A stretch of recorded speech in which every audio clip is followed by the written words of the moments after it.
que la fuck your money vous permette de vivre selon vos propres termes. Aujourd'hui, je vais réagir à un commentaire qui m'a été laissé sur une vidéo précédente. Surtout, l'objectif, c'est pas juste de réagir, on s'en fout un petit peu de réagir, hein. Vous savez qu'ici, c'est la chaîne où on s'en fout de ces choses-là. On n'est intéressé que par l'action. Qu'est-ce qu'on fait? À quel prix? Comment on gagne de l'argent? Les blabla, le mindset, les réactions de si, ce que je pense de l'actualité, rien à faire, zéro, rien à faire. Ici, c'est intéressant de réagir simplement parce qu'il y a une leçon à en tirer, une leçon qui permettra de gagner de l'argent. C'est juste ça. Sinon, évidemment, n'importe qui peut penser n'importe quoi et je vais pas réagir et on s'en fout, on n'est pas là pour ça.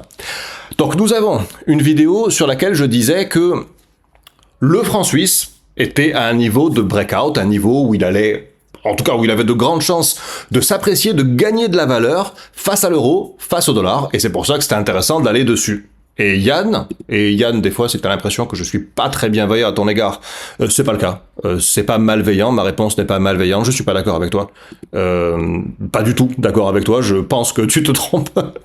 Mais voilà, en fait, j'utilise ton commentaire, non pas pour t'en coller une, c'est pas l'objectif, simplement pour remettre les choses à plat et essayer de produire quelque chose d'utile à tout le monde. Donc Yann dit, je pense que c'est tout le contraire, le CHF n'a jamais été aussi fort haut. Oui, en fait, ça, c'est une idée, c'est un concept, et c'est un mindset, et nous, ici, on n'a pas d'idée, et on n'a pas de concept, et on n'a pas de mindset. On agit selon les faits, les données réelles sur l'instant, on se projette pas sur. Ta projection, en fait, c'est, il a jamais été aussi haut, donc il ira pas plus haut. Pourquoi? Qu'est-ce qui te fait penser ça? Je veux dire, qu'est-ce qui te fait penser? Oui, l'ignorance te fait penser. Mais, désolé, hein, je veux pas être méchant, mais c'est ça qui te fait penser ça. Il n'y a rien qui puisse te permettre à toi, comme à moi, de prédire qu'il va aller plus haut. Par contre, ce que je vois, parce que je ne prédis rien. Ce que je vois, c'est que il est en position de force, je vais le retrouver, ici, là, parmi ses amis, voilà, je vais le retrouver, il est en position de force par rapport à l'euro. Et il n'a jamais été autant en position de force. Donc effectivement, je le vois en position de force par rapport à l'euro. Et je dis que si tu n'as que des euros et tu n'as pas de francs suisses, c'est un bon moment pour entrer. Pourquoi? C'est pas juste parce que je le pense, mais parce que ça, quand un actif est plus haut que jamais, ça s'appelle l'action de price discovery, la découverte de prix. Pourquoi c'est très puissant? Pourquoi on veut être investi sur des actifs qui n'ont jamais été aussi hauts?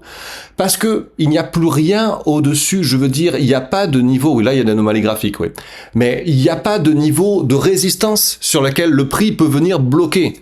Donc, en général, on veut être exposé à des actifs dont le prix explose et qui n'ont jamais été aussi hauts. Parce que, et la leçon vraiment, elle est là, et c'est là vraiment que ça va devenir intéressant.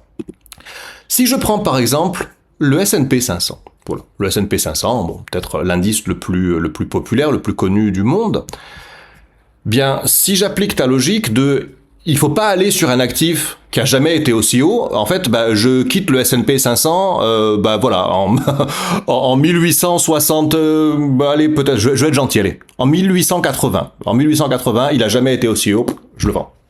Bon, ce qui est dommage, c'est que si j'avais vécu de 1880, moment où je serais sorti en suivant tes conseils, à aujourd'hui, si j'ai toujours envie aujourd'hui, ben j'aurais perdu, tu vois, 105 000%, 105 000% de potentiel de hausse. C'était dommage. Mais en fait, tu serais sorti quasiment systématiquement.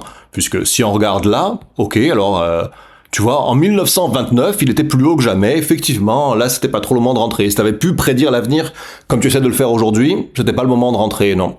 Par contre, après, à peu près tout le temps, tu vois, ben, c'était à peu près dans 95 peut-être % des moments, je sais pas, il faudra le compter exactement, hein. Mais toi, tu serais sorti parce que le prix, ben, il était plus haut qu'il n'avait jamais été avant, tu vois bien. Plus haut, toujours plus haut, toujours plus haut, toujours plus haut. Tu serais peut-être rentré là, en 2003. Tu serais peut-être rentré là, en 2011, 2009. Cela dit, tu n'aurais pas été exploité au marché à chaque fois qu'il y avait réellement des hausses, à chaque fois qu'on était réellement en price discovery. Je vais essayer de te le matérialiser ici pour que tu vois bien la puissance de la chose, du price discovery, de l'importance d'être exposé à un actif quand il bat ses plus hauts. Parce que là, tant qu'on est ici, là, bon, on marque un niveau de support, on marque un niveau de résistance, pardon, qui correspond au sommet de la bulle d'Internet. Après on chute, après on revient se cogner la tête comme ça, boum, sur le niveau de résistance. Le moment où, finalement, on revient sur des plus hauts historiques, on n'a jamais été aussi haut, il n'y a plus de niveau de résistance au-dessus. Et donc, hormis des facteurs externes, exogènes, comme voilà Trump et ses tarifs par exemple, ou le Covid, mais on n'a graphiquement plus rien qui nous stoppe. Et c'est pour ça qu'on a des prix qui sont explosifs derrière. Donc ta logique, il faut que tu la prennes, ça s'appelle mettre l'ouvrage sur le métier.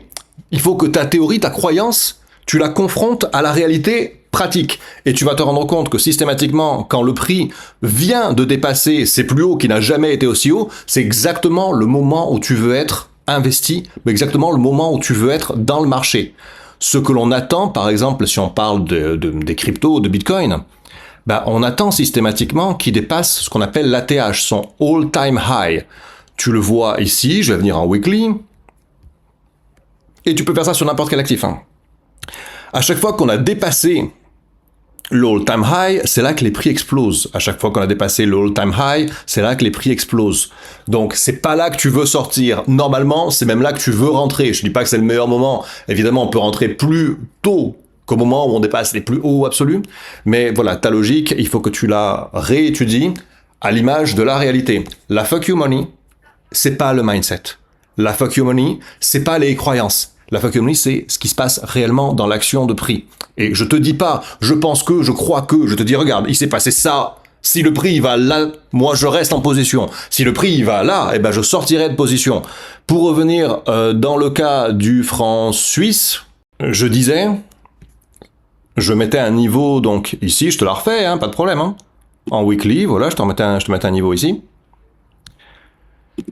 Et je disais que si on s'installait au-dessus, justement, de ce plus haut historique, ça voulait dire qu'on passait en price discovery et qu'on risquait d'aller par le haut. Donc moi, tant qu'on monte, j'ai aucune raison de croire qu'on va baisser et donc de vendre, tu vois.